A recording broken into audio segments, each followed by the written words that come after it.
Everybody poops, and almost always in a toilet, but it wasn't always the glamorous solo activity it is today. It used to be a weird group thing in some places and, very disturbingly, pig food in others. So how did we go from wildly defecating in the streets to sitting comfortably on a piece of art? Today we're going to look at the history of toilets. But before we plop down, be sure to subscribe to Weird History and let us know about what modern-day conveniences you would like to hear more about. Now, let's go see a man about a horse.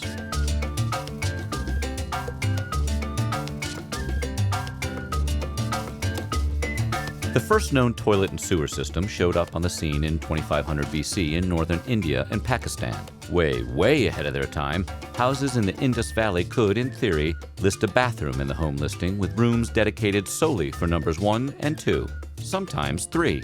These rooms contained drain pipes that led to a central sewage system, which could be flushed by simply dumping water into the toilet. Sounds like a very familiar process so far. Nothing weird yet. Sewage was carried through a simple grid system in pipes made of brick and terracotta, or all the necessary components to build a house in Florida. This allowed the waste to be carried from multiple floors of the home and dumped into the nearest body of water, or what we today call Florida. These pipes were relatively sophisticated with accessible utility holes that led from the street to the main drainage line, and wooden screens built into the end of the drainage lines to block solid waste. Both of these were crafted to make maintaining the sewers as easy and less gross as possible. While many of the elements of this ancient infrastructure do strongly resemble what we use today, it would take thousands of very messy years before Western societies would catch up with this sanitation system.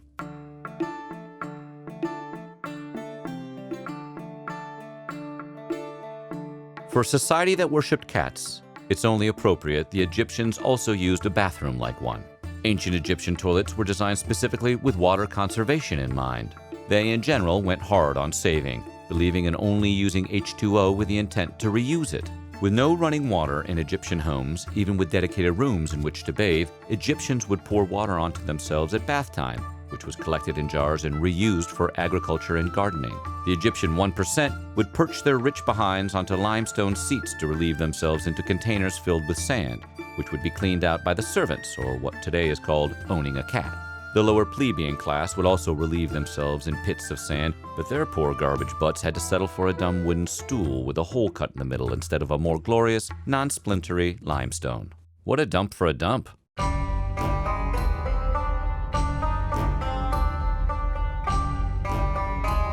If you weren't hungry before watching this video, you're about to be starving, particularly for a bacon treat.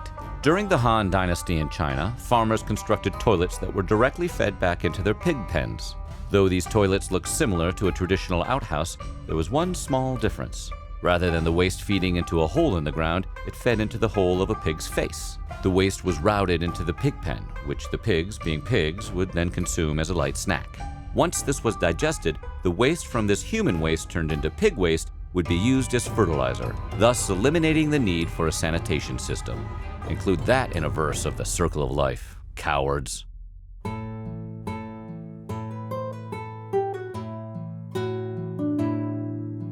Roman bathrooms sounded like quite the social scene. Their bathrooms consisted of long stone or wooden benches with holes scattered about for users to take care of their business while in comfortable sitting position. These elevated bench toilets were purposely built to hover 1 to 2 feet above the ground to make it easier to flush the water through, using the sewage system that ran throughout the city. And no, there were no dividers between bench holes, making going to the bathroom more of a group social activity than a private moment to oneself. Running water, directed from Rome's aqueducts, flushed out the troughs beneath the toilets. While a great way to flush away waste, it was a bad way to prevent rat attacks from open sewer lines and occasional fires from built-up methane. But when it comes to ancient toilet systems, you win some and you lose some. A bunch of potential rats on fire, however, can probably go in the losing column.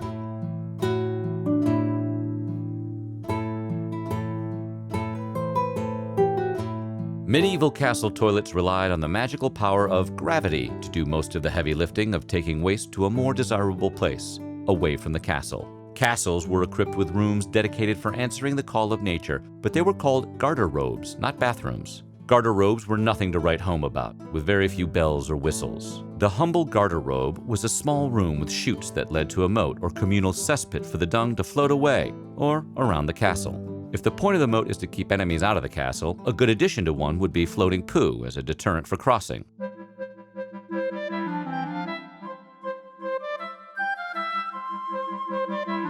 Before the indoor flushing toilets were popularized in the 20th century, most people had to wander down to local cesspools in order to relieve themselves. A pretty nifty inconvenience for something where convenience is paramount.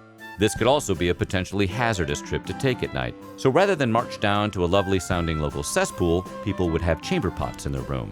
Chamber pots were small metal or ceramic containers designed to hold waste that were later emptied into pools or just sort of casually thrown out the window. A fun thing to be on the lookout for when walking underneath a window, surely. They remained a popular way to go to the bathroom until World War II and are even used today in some parts of the world where indoor plumbing is still not a thing. Since chamber pots were a regular fixture in people's homes, they weren't afraid to jazz them up a bit, turning them into less of a pot to piss in and more of a fun little home decoration to whiz in. Some were ornate and made of ceramic or fine china, and others were encased in decorative boxes. Some were designed with verses like, "Use me well and keep me clean, and I'll not tell what I've seen," which now, of course, has been reduced to simply, "Live, laugh, love."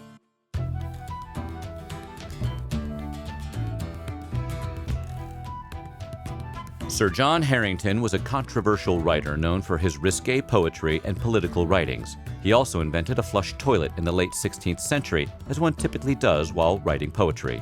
In The Metamorphosis of Ajax, Harington described the device as an elevated cistern that dumped water into the toilet bowl and removed waste via the pulling of a chain, or what sounds remarkably like a current-day toilet. Unfortunately, The Metamorphosis of Ajax was also a thinly veiled criticism of the English government, so the invention of a toilet, somehow sandwiched between critiques of the monarchy, presumably got thrown out with the bathwater, as they say, for nearly 2 centuries. Queen Elizabeth I, however, did have one built for herself, which is probably not the takeaway Harington was aiming for when it came to a queen reading his anti-government pamphlet.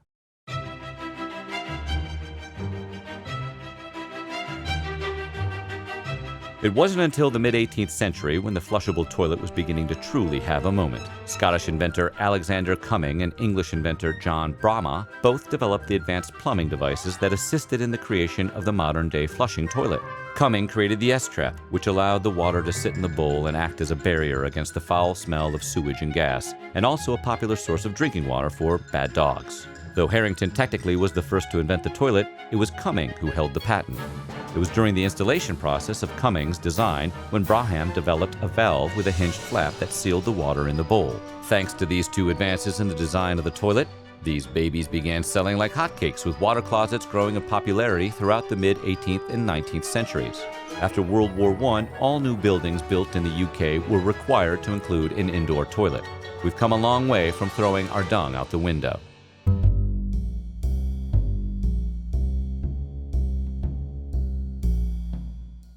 Given his last name and how hilarious and ironic it would be, Thomas Crapper is often falsely credited as the inventor of the modern toilet. In reality, Crapper was more like the band Kiss of toilets. He didn't invent the toilet, but he sure knew how to market the crap out of it. An early sanitation pioneer, Crapper is credited for inventing the oddly beautiful U-bend plumbing trap that is still used in toilets and sinks today. Crapper displayed his toilet products in showrooms and tried to sell his sanitation designs to the wealthy. And yes, Crapper was not the inventor of the flushing toilet, but when people would draw the conclusion, he didn't go out of his way to correct them. Why ruin it? It was better this way. Edward VII hired him to install dozens of indoor bathrooms in several royal palaces, which contributed to his fame. But mostly, of course, it was that his last name was Crapper and his whole life was toilets.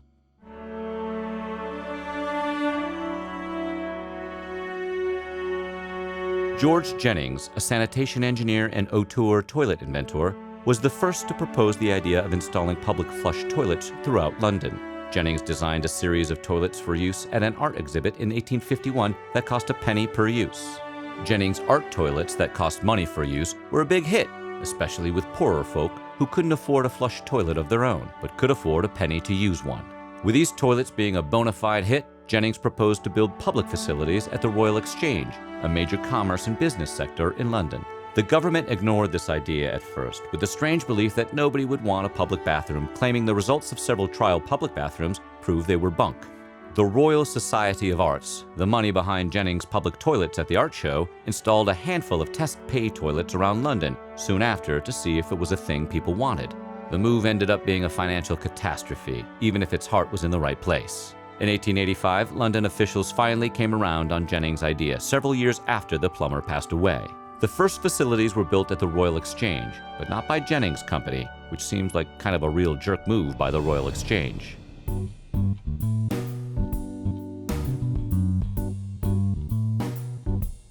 As the population began to boom, so did contagious diseases that spread like wildfire due to widespread unsanitary conditions. Cholera, in particular, was the contagious disease du jour, whose spreading was aided greatly by poor sanitation systems.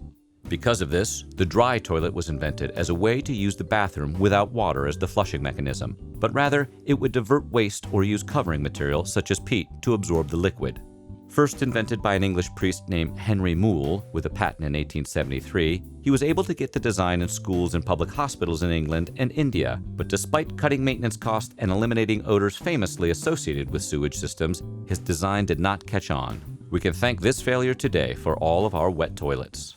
So what do you think? Are you watching this video from a toilet? We bet you are. Be sure to wash your hands and check out some of these other fine videos from our weird history.